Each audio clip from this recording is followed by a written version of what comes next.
Friends, welcome back to the our channel. तो friends, हम question 6 का सॉल्यूशन देखते हैं और 9.1 में मैंने क्वेश्चन 1 to 5 का सॉल्यूशन ऑलरेडी अपलोड कर दिया है। फ्रेंड्स, आपने नहीं देखा है वीडियो तो देख लेना। और फ्रेंड्स, वीडियो पसंद आते है तो वीडियो को लाइक करना, शेयर करना और हमारे चैनल को सब्सक्राइब करना। और हम फेसबुक और इंस्टाग्राम पे भी अवेलेबल है, वहां भी आपको ये वीडियोस मिल जाएगा और बहुत ही इंटरेस्टिंग मैथ्स पजल और आपको रीजनिंग भी वहां मिल जाएगा, तो वो भी फॉलो कर सकते हैं हमारे पेज को। तो चलो देखते हैं। तो क्वेश्चन 6 क्या है, तो ये थोड़ा बहुत कॉम्प्लिकेटिंग लगता है स्टूडेंट को, कंफ्यूजिंग, तो अच्छे से समझना तो आपको कोई वेरी कंफ्यूजन नहीं रहेगी। क्या बोले, 1.5 metre tall boy standing at some distance from a 30 metre tall building. मतलब जो बिल्डिंग का हाइट आपको दिया है कितना है, 30 मीटर है, और जो बॉय है उसका हाइट दिया है आपको 1.5 मीटर दिया है। The angle of elevation from the eye of the top of the building increase from 30 to 60, मतलब वो increase होता जा रहा है। As he walk toward the building, find the distance he walk toward the building। मतलब चलो हम draw करके देखते हैं तभी आपको समझ में। जैसे कि मैंने ये ग्राउंड लाइन ड्रॉ किया, अब यहाँ कोई 1.5 मीटर टोल लड़का है, वो खड़ा है। कितनी है उसकी हाइट है, 1.5 मीटर।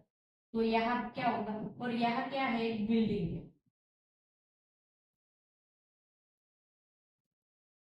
एक बिल्डिंग है। अब क्या होगा फ्रेंड्स, यहाँ तो ये जो हाइट है वो क्या हो जाएगी, लड़के की हाइट हो जाएगी, कितनी है, 1.5 मीटर है लड़के की हाइट है। और यहाँ तक समझ में आ गया, ये हमारा ग्राउंड लाइन है, वहां एक लड़का खड़ा है जिसकी हाइट क्या है, 1.5 मीटर टॉल है, तो 1.5 मीटर है। उसके बाद क्या है, यहाँ एक बिल्डिंग है और बिल्डिंग की हाइट कितनी है, 30 मीटर हाइट है। तो बिल्डिंग की हाइट में क्या हो जाएगा, ये जो 1.5 मीटर लड़के की हाइट है, तो ये जो 30 मीटर हाइट है उसमें लड़के की 1.5 मीटर हाइट भी उसमें क्या हो जाएगी, इंक्लूड हो जाएगी। तो ये हाइट कितनी है भाई, यहाँ आपको दी है 30 मीटर, आपको गिवन है क्वेश्चन में। उसके बाद क्या बोला है कि यह जो ये लड़का यहाँ खड़ा है उसकी हाइट यहाँ है, वो बिल्डिंग के टॉप पे है। क्या बोला है आपको, बोला है कि उसके क्या है, the angle of elevation is height to the top of the building. मतलब कहा है जो बिल्डिंग का टॉप है उसके ऊपर उसकी हाइट है। तो यहाँ कौन सा एंगल बनेगा, एंगल ऑफ एलिवेशन ही बनेगा, क्योंकि वो ऊपर देख रहे हैं, बिल्डिंग बहुत ऊंचा है, 30 मीटर है उसकी हाइट है, लड़के की हाइट है 1.5 मीटर है, तो ऊपर देख रहा है तो कौन सा एंगल बनेगा, एंगल ऑफ एलिवेशन बनेगा। अगर वो नीचे देख रहा होता तो angle of deviation, sorry angle of depression बनता। तो यहाँ क्या है, आपको दिया कि एंगल ऑफ एलिवेशन है। तो यहाँ याद रखना, यहाँ अच्छे से देखना कि इंक्रीज फ्रॉम 30 टू 60 मीटर। तो पहले वो लड़का यहाँ खड़ा था तो यहाँ देख रहा था,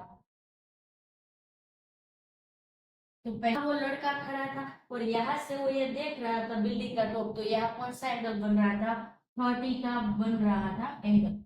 मैंने 30 क्यों लिखा, क्योंकि यहाँ इंक्रीज बोला है, तो पहले 30 का बनेगा, उसके बाद क्या बनेगा, वो एंगल जो बनेगा वो क्या होगा, 60 का एंगल बनेगा।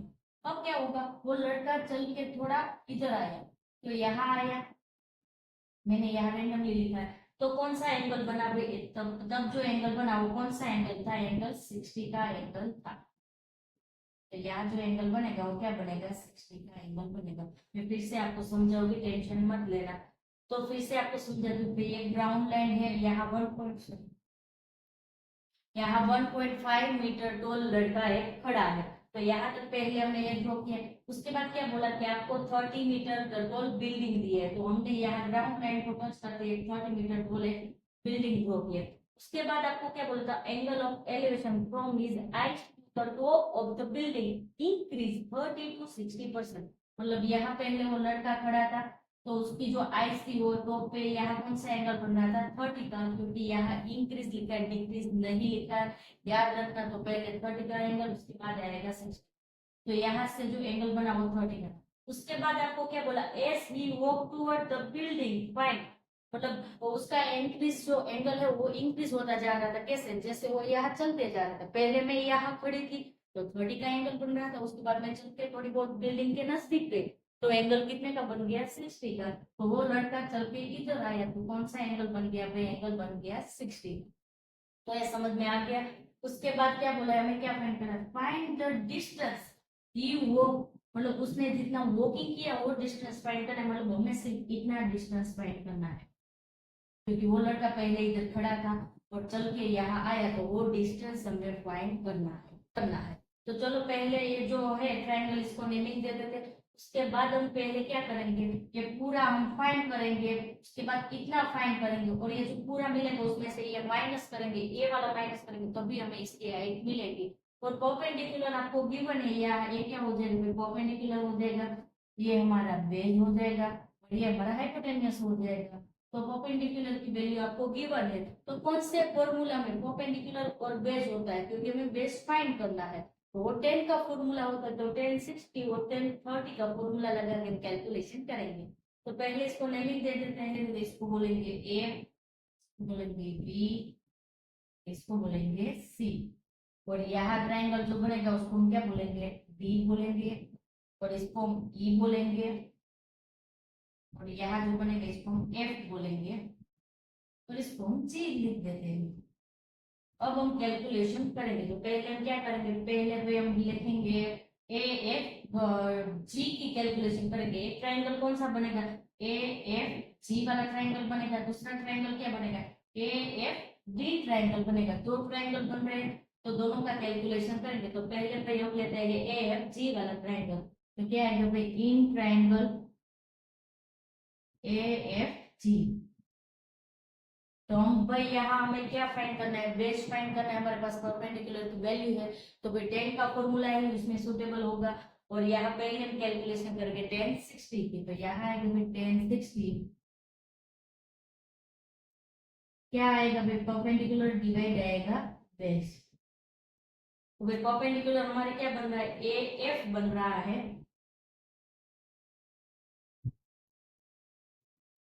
और बेस हमारा क्या बन रहा है, क्या बन रहा है, तो एफ जी हमारा बेस बन रहा है, तो यहाँ आएगा एफ जी। अब हम एएफ में क्या होगा फ्रेंड्स, काफी सारे स्टूडेंट को कंफ्यूजन होगा कि हमें भाई यहाँ टोटल बिल्डिंग का हाइट दिया है 60 मीटर, लड़के का हाइट है 1.5, तो एएफ क्या होगा भाई, टोटल जो हाइट है और 30 मीटर, उसमें से लड़के का हाइट हम क्या करेंगे, माइनस करेंगे, तो हमें एएफ मिल जाएगा। तो चलो वो भी हम कैलकुलेशन कर लेते हैं, क्योंकि उसमें काफी सारे स्टूडेंट को गलती हो रही है। तो ए बी माइनस क्या करेंगे, एएफ करेंगे, ये जो ए बी है पूरा कितना है 30 मीटर, उसमें से क्या करेंगे, लड़के की हाइट है एफ बी, वो माइनस करेंगे, तो हमें ए एफ की वैल्यू मिल जाएगी। चलो यहाँ कैलकुलेशन देख लेते हैं, हमें क्या फाइंड करना है भाई, हमें ए एफ फाइंड करना है, तो A F is equal to क्या करेंगे, ए बी, उसमें से क्या माइनस करेंगे हम, एफ बी माइनस करेंगे, यानी कि जो लड़के की हाइट है वो माइनस करेंगे। तो भाई ए बी पूरा कितना दिया है हमें, जो हाइट है बिल्डिंग का वो 30 मीटर है, और लड़के की हाइट कितनी दी है, यहाँ आपको क्वेश्चन में स्टार्टिंग में दिया है, और यहाँ मैंने लिखा है 1.5 मीटर। तो भाई 30 में से हम 1.5 माइनस करेंगे, हमें कितना मिलेगा, 28.5 मिलेगा मीटर। तो यहाँ ए एफ मिल गया, हमें यहाँ ए एफ भी चाहिए था, तो यहाँ ए एफ की वैल्यू आएगी कितनी है, 28.5 मीटर आएगी। डिवीजन में एफ सी, तो एफ सी की वैल्यू पे हमारे पास है नहीं, जो हमें फाइंड करती है। तो चलो वैल्यू पुट करते हैं भाई, तो फिर 1060 की वैल्यू क्या होती है, √3 होता है, क्या होता है, √3 होता है। फिर पी की वैल्यू क्या है, परपेंडिकुलर हमारे पास है 28.5 मीटर है, बोलो, या फिर पी बी बोलो, उसकी वैल्यू हमारे पास नहीं है, तो क्या होगा भाई, ए बी या डिवीजन में सामने की साइड जाएगा तो मल्टीप्लिकेशन में, तो भाई बी यानी कि बेस की वैल्यू क्या हो जाएगी, 28.5 मीटर, डिवीजन में आएगा √3, तो भाई ये वैल्यू हो गई बेस की, बेस बोलो या तो फिर एफ सी, ये जो हमारा एफ सी था उसकी वैल्यू क्या मिली, 8.5 डिवीजन में आएगा √3, समझ में आएंगे, एक वैल्यू मिली। अब हमें क्या फाइंड करना है, तो भाई हमारा दूसरा जो ट्रायंगल क्या है, ए एफ डी है, ट्रायंगल के लिए कैलकुलेशन करेंगे, ए एफ डी फाइंड करेंगे, तो क्या मिलेगा हमें, इसका बेस मिल गया कितना है, एफ सी है, और डिस्टेंस होगा और ये वाला डिस्टेंस होगा, दोनों सेम ही होगा। हमें क्या फाइंड करना है, वो लड़के ने कितना वॉकिंग किया वो हमें फाइंड करना है। तो पहले में क्या मिल गया, एफ जी मिल गया यहाँ, अब हम फाइंड क्या करेंगे, एफ डी फाइंड करेंगे, तो भाई एफ डी में से हम एफ जी माइनस करेंगे, तो हमें ये डिस्टेंस मिल जाएगा जो लड़के ने कितना वॉकिंग किया वो। थोड़ा बहुत कंफ्यूजन है, मैं फिर से आपको समझाऊंगी। तो चलो भाई हम दूसरे ट्रायंगल के लिए कैलकुलेशन करते हैं। तो भाई दूसरा ट्रायंगल हमारा कौन सा है, AFD है। तो यहाँ क्या आएगा भाई, इन ट्रायंगल AFD। तो उसमें भी क्या करेंगे, हम 10-30 का फॉर्मूला लेंगे। तो क्या आएगा भाई, 10-30 क्या होगा फॉर्मूला, P डिवाइड B आएगा। चलो P क्या होता है, तो A F हो रहा है वहां, तो वहां परपेंडिकुलर क्या है, AF है, तो यहाँ आएगा AF आएगा। और हमारा जो FD क्या होगा, बेस होगा, FD होगा। अब 10-30 की वैल्यू क्या होगी, 1/√3 होगी। थ्री को टेबल में से आपको देख के याद रखना है, तो 1/√3। अब क्या करेंगे, परपेंडिकुलर की वैल्यू हमारे पास है कितनी है, 28.5 है। एफ से क्या है, यहाँ है हमारे पास कितना है, 28.5, तो यहाँ आएगा 28.5। डिवीजन में क्या आएगा, एफ डी, जिसकी वैल्यू हमारे पास नहीं है। तो यहाँ क्या होगा फ्रेंड्स, एफ डी या डिवीजन में सामने के साइड जाएगा तो मल्टीप्लिकेशन में चला जाएगा। और ये जो 28.5 है उसके साथ √3 का क्या हो जाएगा, मल्टीप्लिकेशन हो जाएगा। तो भाई यहाँ लिखती हूँ F D is equal to क्या होगा, 28.5। तो ये दोनों की वैल्यू मिलके हमें एफ जी यानी कि इतना डिस्टेंस मिल गया, एफ डी यानी कि ये पूरा डिस्टेंस मिल गया। तो ये जितना डिस्टेंस होगा उतना ही नीचे ग्राउंड लेवल का डिस्टेंस होगा। तो हमें क्या चाहिए भाई, हमें ई सी की वैल्यू चाहिए। तो भाई ई सी की वैल्यू क्या होगी, जी डी के इक्वल ही होगी, ई सी की वैल्यू होगी। तो हमें भाई जी डी की वैल्यू फाइंड करनी है या तो ई सी की वैल्यू फाइंड करनी है, दोनों का प्रोसेस सेम ही होगा। चलो कैलकुलेशन देखते हैं क्या बोला है, यहाँ बोला है फाइंड द डिस्टेंस, ये वो मतलब वो लड़के ने जितना वॉकिंग किया उतना डिस्टेंस फाइंड करना है। तो उसने कितना वॉकिंग किया है, यहाँ वॉकिंग किया है, जी डी का वॉकिंग किया है, जी डी बोलो फिर इसी बोलो, दोनों क्या है सेम ही, इतना डिस्टेंस फाइंड किया है। तो हमारे पास एफ डी है, एफ डी कितना है 20, एफ डी भी है और एफ सी भी है। हमें क्या फाइंड करना है, जी डी फाइंड करना है। तो G D is equal to क्या होगा, एफ डी। एफ डी में से क्यों माइनस करेंगे, क्योंकि ये पूरा डिस्टेंस क्या है, एफ डी है, उसमें क्या माइनस करेंगे, एफ सी माइनस करेंगे। तो एफ जी उसमें से क्या करेंगे, माइनस करेंगे। तो चलो भाई एफ डी की वैल्यू क्या है, तो हमें मिली है कितनी है, 28.5√3 है। माइनस हम करेंगे तो माइनस हम क्या करेंगे फ्रेंड्स, एफ जी करेंगे तो वो क्या है 28.5, डिवीजन में क्या है √3 है। यहाँ डिवीजन में कुछ नहीं है तो 1 लिख देते हैं। तो फ्रेंड्स ये आपको समझ में आ गया, तो ये मैं आपको ये रिमूव कर देती हूँ। तो फ्रेंड्स नेक्स्ट स्टेप क्या होगा, इसका एलसीएम लेंगे। तो इसके डिवीजन में √3 नहीं है तो इसको हम √3 से मल्टीप्लाई करेंगे। तो भाई क्या होगा भाई, यहाँ √3 से मल्टीप्लाई करेंगे, ऑलरेडी एक √3 है तो √3 मल्टीप्लाई √3 क्या होगा, 3 होगा। तो 28.5 को हम क्या करेंगे, 3 से मल्टीप्लाई करेंगे।